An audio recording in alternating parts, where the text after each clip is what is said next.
Buenas noches, estudiantes. Okay, well, I think I found something that's really going to help.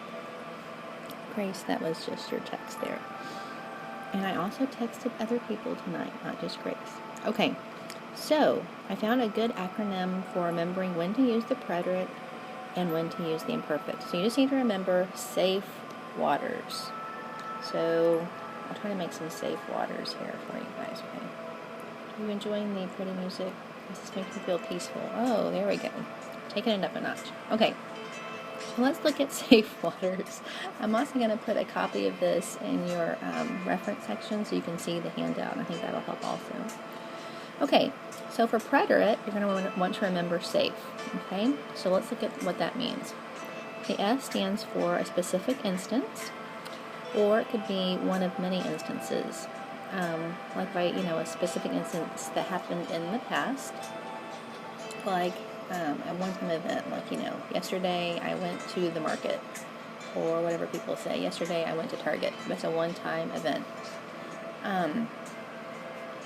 Let's see, or you could say, he called me 3 times, okay? He called you a specific number of times, 3 times, okay? It's not really considered a repetitive action because it just happened once. It wasn't like you said he used to call me all the time. That would be the imperfect. So the preterite would be a specific time, like he called me, or he called me 3 times. Okay. All right. A stands for action, an action that interrupts an ongoing event.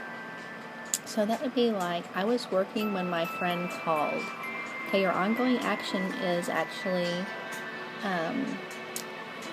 while you're working. I was working when, boom, the interrupting action is the phone call.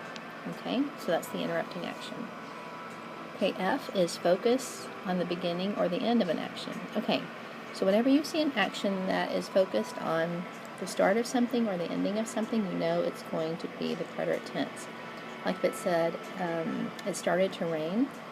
If it's actually saying the word to start, then you know it's going to be preterite. Or if it stopped raining, both of those would be the preterite.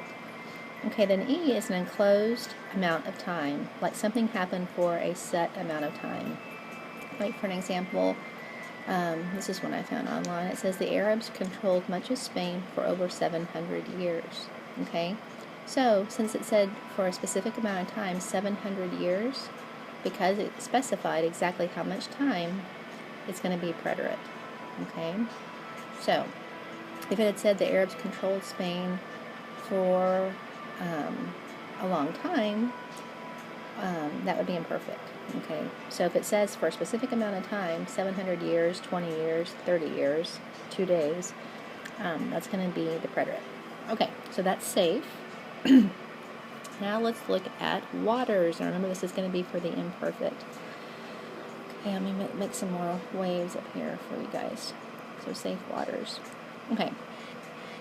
So W stands for weather. So whenever you're talking about weather in the past, it's going to be the imperfect. Okay, if I wanted to say it was raining, it would be imperfect. It was snowing, imperfect. Now also age stands for what the A stands for, and that's age. So if I wanted to say, when I was 3, I wanted to be a ballerina. Okay, so whenever you're talking about your age in the past, it's always imperfect. And again, we've talked about time. Whenever you're telling time in the past, it's going to be imperfect. So if it was like it was 4 o'clock, it was 7:30, it was noon, all of that is going to be imperfect, and you need to use ser with time. So ser and, let me write that over here. It's going to be ser and the imperfect. Okay.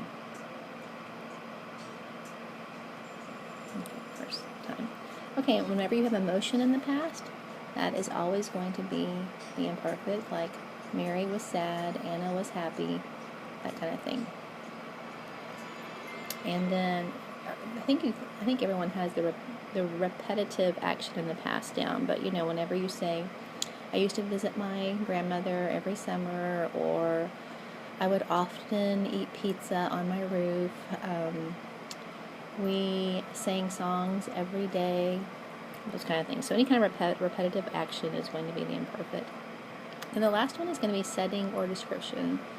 And these typically will answer the question like, what was happening, or what was something like my car was blue. So that would answer the question, what was my car like?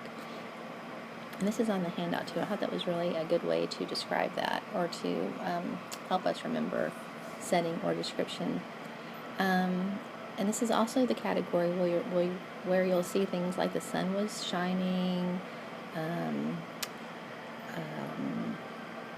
the day was warm, those kind of setting kind of things. We're not really seeing the beginning of an action or an end. It's just kind of what was happening. Okay, so that's all I have to tell you. I want you to go look at your lesson assignment next and see what worksheets or links I have for you there. And start memorizing safe waters, because that's really going to help. All right, I'll see you next class. Hasta luego.